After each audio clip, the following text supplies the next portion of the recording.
मुंबई महापालिकेच्या मुख्यालयापासून हाकेच्या अंतरावर असलेला CSMT स्थानकाजवळील पादचारी पूल हा काल संध्याकाळी 7:30च्या सुमारास कोसळलाय आणि या घटनेला आता 12हून अधिक तास उलटून गेलेले आहेत। आतापर्यंत या दुर्घटनेत 6 जणांचा मृत्यू झालाय तर 30हून अधिक जण जखमी झाले। दृश्य आपण पाहत आहोत मुंबईमधली। जखमींपैकी काहींची प्रकृती गंभीर आहे आणि त्यांच्यावर सध्या रुग्णालयात उपचार सुरू आहेत। मृतांची संख्या वाढण्याची भीतीही व्यक्त केली जाते। पूल दुर्घटनेच्या उच्चस्तरीय चौकशीचे आदेश मुख्यमंत्री देवेंद्र फडणवीस यांनी दिलेत आणि या दुर्घटनेमुळे बुलेट ट्रेनचं स्वप्न पाहणाऱ्या मुंबई समोरील पायाभूत सुविधांच्या खचत चाललेल्या पायाचं भीषण वास्तव जे आहे ते समोर आलेलं आहे।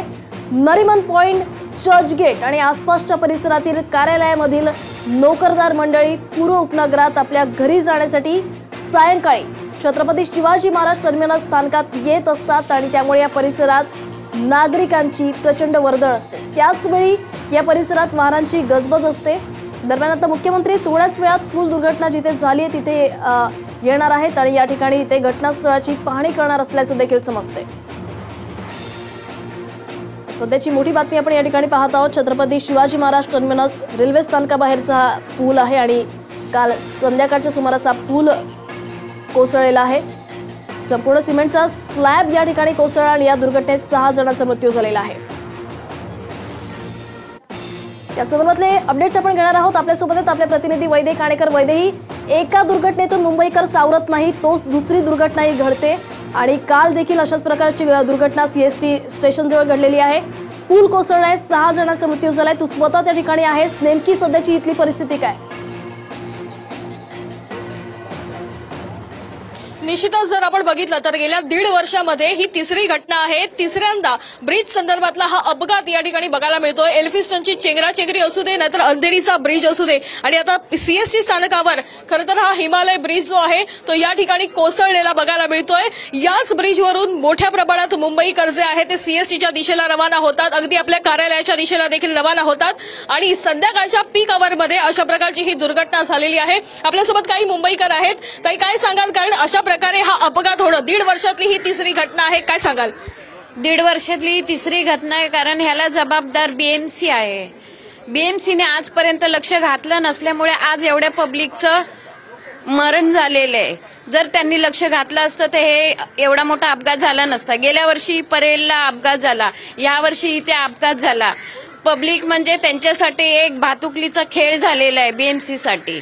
सांगा, खरं तर 445 ROB आणि FOBचं जे आहे ते ऑडिट करण्यात आलं होतं। अंधेरीच्या दुर्घटनेनंतर हे ऑडिट करण्यात आलं होतं। या ब्रिजच्या संदर्भात देखील दुरुस्तीचं खरं तर कारण शिफारस जी आहे ती देखील समितीने केली होती, मात्र दुर्लक्ष झालं असं वाटतं तुम्हाला?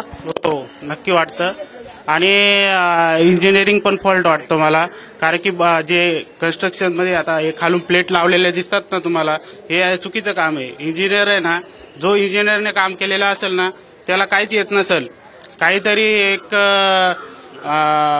म्हणजे काहीतरी कोणाच्या तरी वशिल्याने कसं तरी इंजिनिअरिंग पास झालेला असेल, असं काम करण्याची पद्धत असते का?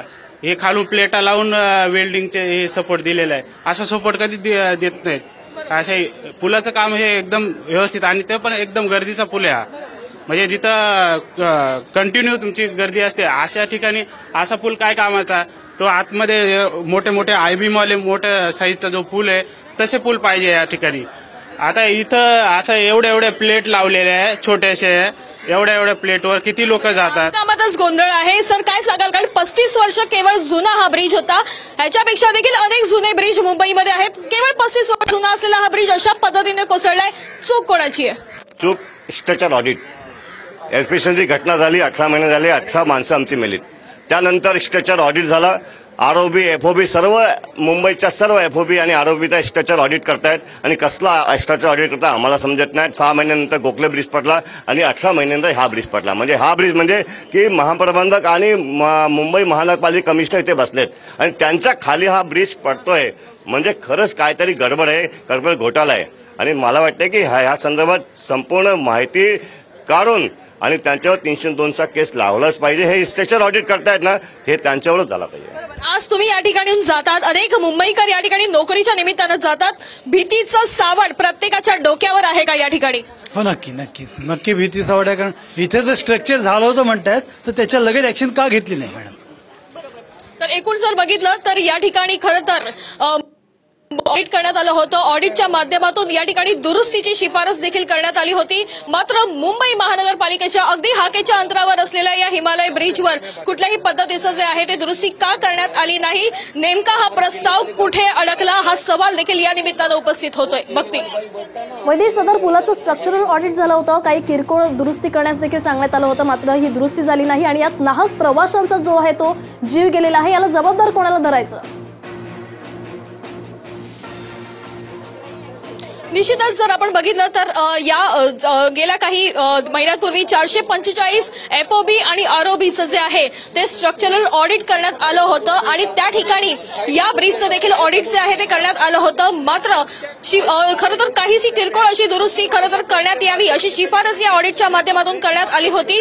मात्र मुंबई महानगरपालिकेनं जे आहे ते या ऑडिटकडे का दुर्लक्ष केलं, हा सवाल या निमित्तानं उपस्थित होतोय। अगदी मुंबई महानगरपालिकेच्या हाकेच्या अंतरावर खरं तर हा ब्रिज आहे। हा ब्रिज जो मुंबईकरांसाठी अत्यंत महत्वाचा आहे, ज्या ब्रिजचा वापर मुंबईकर मोठ्या प्रमाणात करतात, या खरं तर अत्यंत महत्वाच्या या ब्रिजकडे मुंबई महानगरपालिकेनं दुर्लक्ष का केलं, हा देखील सवाल उपस्थित होतोय। इतकंच नाही तर शिवसेनेकडूनच खरं तर हा रेल्वेच्या अखत्यारीत ब्रिज येतो असं सांगण्यात येतंय। तर शिवसेनेच्याच दुसऱ्या मंत्र्यांकडून जे आहे ते या ठिकाणी खरं तर लहानशी शिफारस जी आहे ती करण्यात आली होती, मात्र लवकरात लवकर याचं काम जे आहे ते करण्यात येणार होतं असं देखील सांगण्यात येतंय। त्याच्यामुळे दोन वेगवेगळी वाक्य शिवसेनेकडूनच येत आहेत। त्याच्यामुळे मुंबई महानगरपालिकेकडे जर हा प्रस्ताव दिलेला होता, शिफारस दिली होती, दुरुस्तीचं कारण दिलं होतं, तर नेमकं कुठल्या अधिकाऱ्यांनी या ठिकाणी दुर्लक्ष केलं, खरं तर याचाच शोध घेणं अत्यंत महत्वाचं आहे। नक्कीच प्रशासन आपली कातडी वाचवण्याचा प्रयत्न करते, मात्र आता दोषींवर कारवाई होणं गरजेचं आहे। वैद्य, आमच्यासोबत अशाच राहा, या संदर्भातले अपडेट्स आम्ही तुमच्याकडून घेत राहू। तर अत्यंत वर्दळीचा असा हा भाग आहे, हा परिसर आहे आणि त्याच ठिकाणी काल संध्याकाळच्या सुमारास दुर्घटना घडली आहे। 6 जणांचा मृत्यू झालाय, 30हून अधिक जण जखमी आहेत आणि त्यातल्या अनेकांची प्रकृती गंभीर आहे आणि त्यांच्यावर सध्या रुग्णालयात उपचार सुरू आहे।